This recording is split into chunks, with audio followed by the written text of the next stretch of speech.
Assalamualaikum warahmatullahi wabarakatuh. Nama saya Lailatul Jannah, NIM 202109648374. Di sini saya akan mengulang kembali tentang tujuan pendidikan. Terima kasih kepada Bapak dosen pembimbing Bapak Fikri Farihin, dan juga pada teman-teman yang seangkatan dengan saya kelas 2A yang saya sayangi. Di sini saya akan menjelaskan tentang makna tujuan pendidikan. Makna tujuan pendidikan yang dimaksud atau arah atau sasaran dalam bahasa Arab dinyatakan dengan ghayat atau andaf atau maqasid. Sementara dalam bahasa Inggris makna tujuan ditanyakan kepada goal atau purpose atau objektif atau aim yang pada umumnya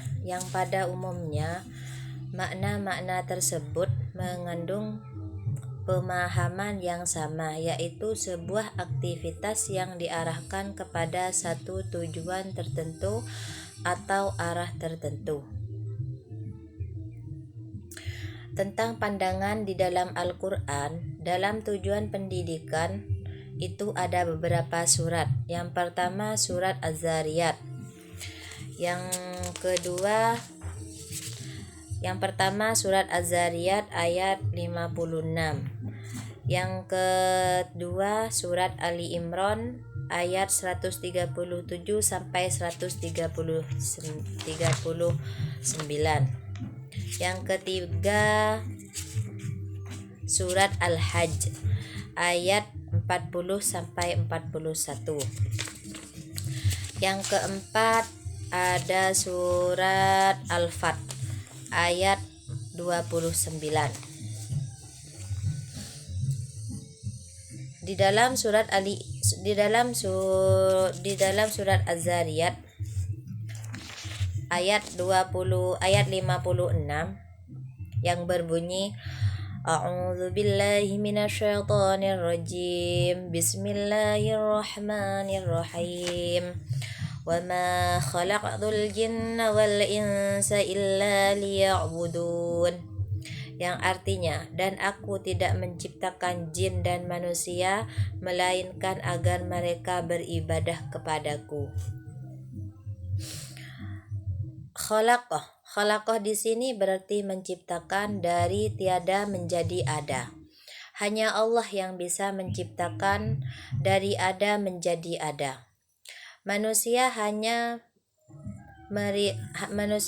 merekayasa atau ja'alah, yaitu menciptakan sesuatu dari sesuatu yang sudah ada.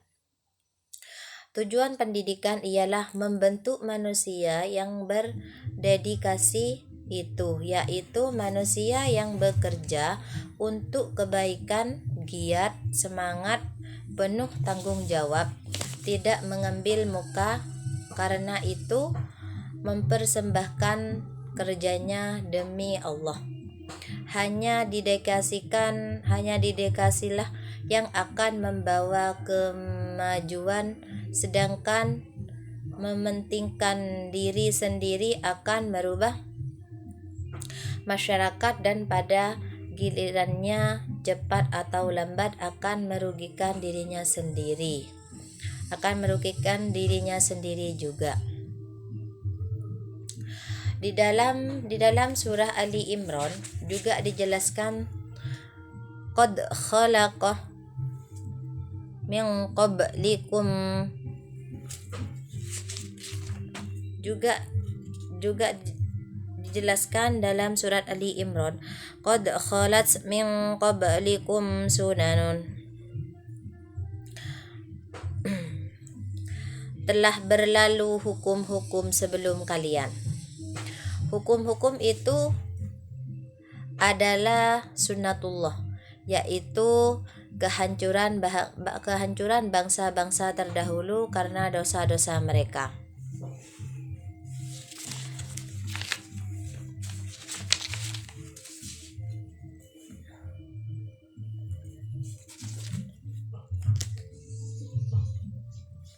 Terus Al-Quran ini adalah menerima bagi seluruh manusia dan petunjuk serta pelajaran bagi orang-orang yang bertakwa. Al-Quran berisi bayan bagi seluruh manusia, yaitu penjelasan tentang apa yang baik dan yang buruk untuk disikapi. Al-Quran juga berisi huda, yaitu petunjuk bimbingan atau pedoman untuk keselamatan hidup baik di dunia maupun di akhirat.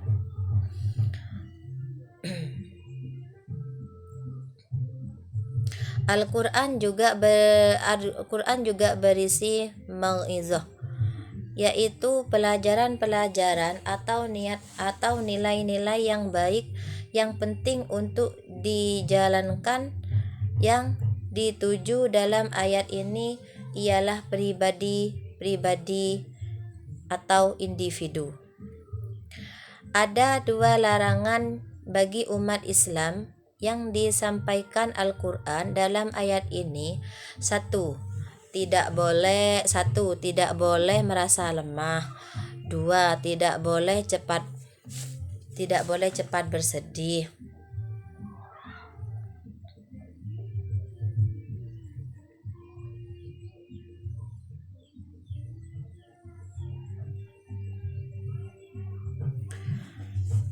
Dan di dalam surat Al-Hajj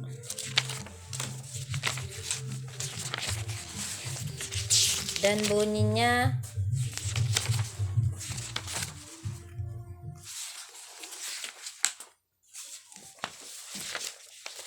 A'udzu billahi minasyaitonir rajim. Bismillahirrahmanirrahim.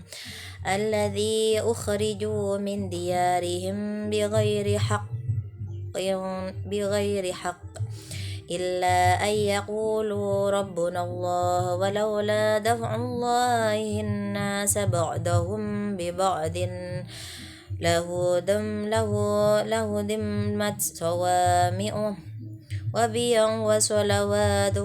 وصلوات ومساجد يذكر فيها اسم الله كثيرا ولينصرن الله من ينصره إن الله لقوي عزيز الذين إن مكناهم في الأرض أقاموا الصلاة وآتوا الزكاة وآمروا بالمعروف ونهوا عن المنكر ولله عاقبة الأمور. Yang artinya, orang-orang yang telah diusir dari kampung halaman mereka tanpa alasan yang benar, kecuali karena mereka berkata, Tuhan kami hanyalah Allah. Ayat itu berkaitan dengan ayat sebelumnya, ayat 39, yang merupakan ayat pertama yang mengizinkan umat Islam berperang. Izin berperang diberikan sekalipun Allah mampu memenangkan umat Islam tanpa berperang.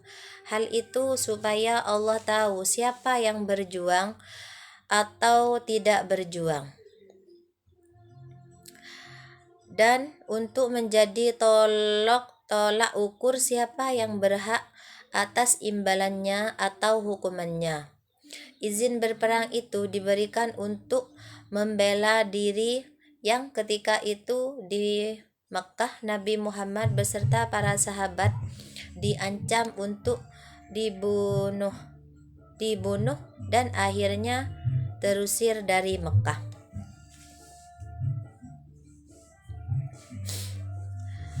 Muhammad itu utusan Rasul Allah. Rasul adalah manusia pilihan yang dipercayainya untuk menerima wahyu yang menerima wahyunya yang berisi ajaran-ajaran itu kepada umat manusia sebagai seorang rasul. Ajaran-ajaran yang disampaikan itu bersifat universal. Artinya untuk seluruh manusia sampai akhir zaman. Berbeda dengan Nabi, yaitu ditugaskan hanya untuk kaumnya dan tidak memiliki syariat tersendiri, namun hanya menyampaikan syariat Rasul terdahulu. Dan juga dijelaskan walladzina ma'ahu asyda'u 'alal kufri, dan orang-orang yang bersama dengan dia adalah keras terhadap orang-orang kafir. Asyda'u merupakan bentuk jamak syadid atau keras. Para sahabat Nabi keras terhadap orang-orang kafir. Keras di sini bukan berarti selalu bersikap konfrontatif terhadap mereka, melainkan keras dalam sikap berpegang teguh pada kebenaran dalam akidah. Tolak ukurnya ialah tauhid. Kebenaran dalam ibadah, tolak ukurnya ialah sunnah Nabi. Dan kebenaran dalam kehidupan sosial atau muamalah, tolak ukurnya ialah syariah. Islam tidak mengajarkan kekerasan, tetapi justru mengajarkan kelembutan, yaitu bersikap toleran dalam kondisi yang disyaratkan. Kondisi yang diprasyaratkan adalah bahwa non-muslim itu tidak memerangi dan tidak mengusir umat Islam dari kampung halaman karena alasan agama.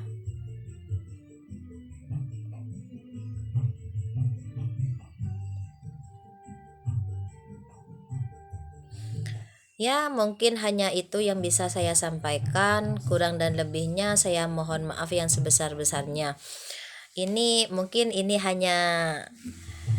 awal bagi saya, karena maklum ini pelajaran baru buat saya. Jadi saya kurang memahami tentang mata kuliah tafsir Tarbawi. Jadi kalau ada kesalahan ataupun